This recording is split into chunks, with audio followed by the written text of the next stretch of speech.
During our 8 a.m. yoga classes with Ms. Karen Wells on Thursdays, we realized that flexibility is a major part of our physical health. It's also a huge part of our mental health as well, which contributes to our overall happiness. We each had individual flexibility goals, but as a group, we worked to touch our toes and made large improvements over the semester. Let's see how. After learning about the importance of flexibility in recovery and injury prevention, I created my individual goal, which is twofold. First, I wanted to do muscle rehabilitation on my groin to recover from a groin injury that happened earlier this semester. And second, I wanted to participate in hamstring flexibility options to where I could be able to touch my nose to my knees. My original goal was to hold the scorpion pose for 20 seconds. I realized that this might be an unreasonable goal, so I changed my goal a little bit to be able to hold the dancer yoga pose for 20 seconds instead. My individual flexibility goal is to hold the yoga wheel pose for 20 seconds. My individual flexibility goal was to be able to do a line toe touch. This clip shows our baseline flexibility for being able to touch our toes at the very beginning of the semester. Throughout the semester, however, we use multiple resources such as Yoga with Adriene and everydayhealth.com to find more flexibility tips. To improve our group and individual flexibility, we completed the camel pose, the cat-cow pose, and the triangle pose 3 times a week throughout the course of the semester.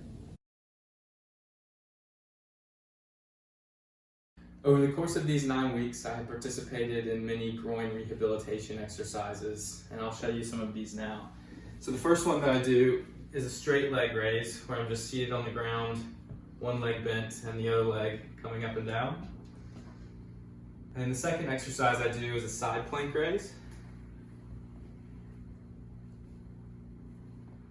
And then the last exercise I do involves the stretching band, which I put around both legs and extend one leg outward. By consistently doing these groin rehabilitation exercises, I completed my first goal. I was not able to complete my second goal of touching my knees to my nose, although I was very close and I made good improvement. But I can tell that I have dramatically increased my flexibility in my lower back, my hips, and my hamstrings. Audra's goal was to hold the dancer pose for 20 seconds, and here, at the end of the semester, she was able to hold the dancer pose for 15 seconds.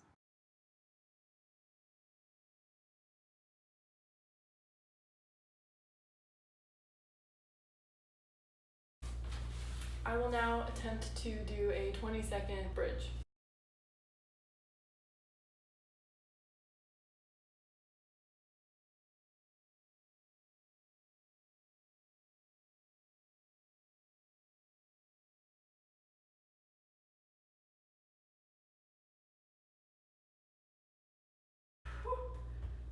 Okay. Here is my most recent attempt at a line toe touch, which was my individual flexibility goal. And here is Maddie and I's most recent attempt at touching our toes for our group flexibility goal. Here is Thomas and Audra's most recent attempt at touching their toes for the group flexibility goal. My initial goal was to hold the scorpion pose for 20 seconds. After doing some research into the stretches that would make that possible, I realized that that would be a better long-term goal for myself. So I ended up finding some stretches that would help me accomplish a shorter-term goal of holding the dancer pose for 20 seconds. I was able to accomplish this goal, and I'm really excited in the future to find some stretches that will help me accomplish this longer-term goal of holding the scorpion pose as well. After doing these exercises, I definitely have improved my own back flexibility as well as my leg flexibility in trying to achieve the group goal and my individual goal. I'll definitely try to work this into future workouts as either a warm-up or a cool-down, or even as part of my regular yoga practice. I will continue to do groin rehabilitation and consistent calf, hamstring, hips, groin, and back stretches. Over the 9 weeks, I saw major improvement in my flexibility as a result of all 3 of the stretches that we did in addition to the individual goal that I set. And I definitely saw an improvement in my mindfulness, and I made better priorities, and I was having better sleep. So it was a definite improvement since 9 weeks ago. In the future, I'm going to definitely continue to work on my flexibility. Based on the improvements I've seen, there's definitely a lot more in the future to come, and I'm excited.